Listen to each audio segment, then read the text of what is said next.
ಶಾಸಕರು, ವಿಧಾನ ಪರಿಷತ್ ಸದಸ್ಯರು, ಮಾಜಿ ಶಾಸಕರು, ಮಾಜಿ ಸಂಸದರು, ಮಾಜಿ ವಿಧಾನ ಪರಿಷತ್ ಸದಸ್ಯರು ಇವರೆಲ್ಲರ ನೇತೃತ್ವದಲ್ಲಿ ರಾಹುಲ್ ಗಾಂಧಿ ಅವರ ಈ ಕಾಂಗ್ರೆಸ್ ಪಕ್ಷದ ಸಂವಿಧಾನ ವಿರೋಧಿ ನಡೆ ಏನಿದೆ ಇದನ್ನ ಖಂಡಿಸಿ ಭಾರತೀಯ ಜನತಾ ಪಾರ್ಟಿ ಕೂಡ ಇವತ್ತು ಪ್ರತಿಭಟನೆಯನ್ನ ಮಾಡೋರಿದ್ದೇವೆ. ಆಗಸ್ಟ್ 5ನೇ ತಾರೀಕು ಪ್ರತಿಭಟನೆ ನಂತರದಲ್ಲಿ ನಾವು ಚರ್ಚೆ ಮಾಡ್ತಾ ಅವತ್ತು ನಾವು ಬಹುಶಃ ರಾಜ್ಯಪಾಲರನ್ನು ಕೂಡ ನಾವು ಭೇಟಿ ಮಾಡಿ ಅಲ್ಲೂ ಕೂಡ ಒಂದು ಪ್ರೆಸೆಂಟೇಷನ್ ಅಲ್ಲೂ ಕೂಡ ನಾವು ನೀಡೋರಿದ್ದೇವೆ.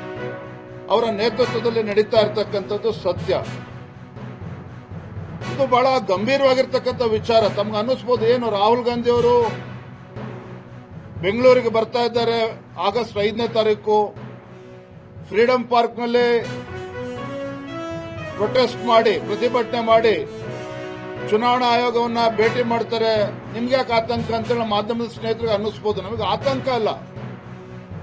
ಆದರೆ ರಾಹುಲ್ ಗಾಂಧಿ ಮತ್ತು ಕಾಂಗ್ರೆಸ್ ಪಕ್ಷದ ನಡವಳಿಕೆ ಏನಿದೆಯಲ್ಲ ಇದು ಪ್ರಜಾಪ್ರಭುತ್ವದ ಕಗ್ಗೊಲೆ ಮಾಡತಕ್ಕಂಥ ಒಂದು ನಡವಳಿಕೆ.